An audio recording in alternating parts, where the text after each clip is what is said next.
ម្ហូបថ្ងៃនេះបើចង់ហៅលក្ខណៈបែបសាមញ្ញគឺស្ងោរផ្ទីបើហៅឈ្មោះវាឲ្យត្រូវហ្មងគឺស៊ុបផ្ទីជាមួយពងមាន់មួយតៅហ៊ូស៊ុបផ្ទីមួយពងមាន់មួយតៅហ៊ូនេះហ่าបងប្អូនវាមានរសជាតិឆ្ងាញ់ប្លែកខុសពីស៊ុបធម្មតាដើរផ្សារនេះឃើញផ្ទីខ្ចីល្អពេញតែឃើញដល់ស៊ុបផ្ទីមុនគេហ្មងបងប្អូនជាដំបូងបងប្អូនត្រូវច្រាំសាច់ជ្រូកហើយក៏កិនឲ្យម៉ត់សិនណាបងប្អូនបន្ទាប់មកទៀតយើងដាក់ម្សៅស៊ុបអំបិលស្ករប៊ីចេងម្រេចយើងដាក់តិចតិចយករសជាតិបែបឡំ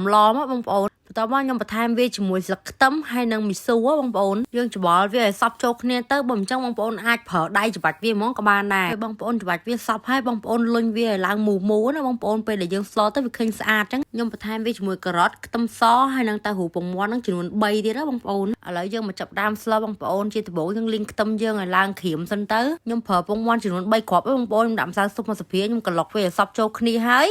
បាទខ្ញុំយកទៅឆាវានៅក្នុងអាខ្ទះដែលខ្ញុំលីងខ្ទឹមហ្នឹងបើសិនជាបងប្អូនធ្វើតាមខ្ញុំមកបងប្អូនមើលក្នុងវីដេអូខ្ញុំឲ្យលម្អិតពងមាន់នេះអត់ត្រូវកូរណាបងប្អូនតើវាឆ្អិនបានយើងកូរពេលដែលវាឆ្អិនហើយចាំយើងបែកវាឲ្យបែកចេញពីគ្នាបងប្អូនហើយយើងឆាវាមួយខ្ទឹមហ្នឹងឲ្យសព្វហើយចាំយើងដាក់ការ៉ុតចូលបន្ទាប់ពីយើងដាក់ការ៉ុតចូលហើយយើងចាក់ទឹកតាមបរិមាណដែលបងប្អូនចង់បានអញ្ចឹងណាបងប្អូនបន្ទាប់មកទៀតទឹកយើងពុះហើយយើងដាក់សាច់ជ្រូកដែលយើងលុញមូហ្នឹងបង់ចូលល្អស់ណាបងប្អូនយើងរងចាំវាតទឹកយើងពុះហើយចាំយើងដាក់ម្សៅស៊ុបអំបិលស្ករប៊ីចេងយើងដាក់រសជាតិបែបស្រាលបងប្អូនព្រោះវាជាប្រភេទស៊ុបបន្ទាប់ពីយើងភ្លក់ទឹកស៊ុបយើងរសជាតិតែយើងចង់បានរួចហើយចាំយើងដាក់ផ្ទីចូលពេលដែលបងប្អូនដាក់ផ្ទីបងប្អូនបិទភ្លើងយកហ្មងបងប្អូនព្រោះផ្ទីវាងាយលួយមែនតែនហ្មងសម្រាប់ពងមាន់តៅហ៊ូនេះយើងដាក់ចុងក្រោយគេបងប្អូនដោយសារពងមាន់តៅហ៊ូនេះវាងាយបែកវល់បងប្អូនបើមិនជាយើងអត់ដាក់ចុងក្រោយគេទេវាប្រកាសជាវល់ពេញឆ្នាំងអត់មានឃើញរូបរាងតៅហ៊ូហ្មងបងប្អូនកំពុងតែហេវហត់អស់កម្លាំងអីបងប្អូនដាក់មួយចាននេះហើយធានាឲ្យថាមានកម្លាំងព្រឹសហ្មងវីដេអូបានចប់ហើយបងប្អូនស្រឡាញ់ចូលចិត្តជួយ like ជួយ share follow page ម្នាក់មួយផងណាអរគុណបាយបាយជម្រាបលា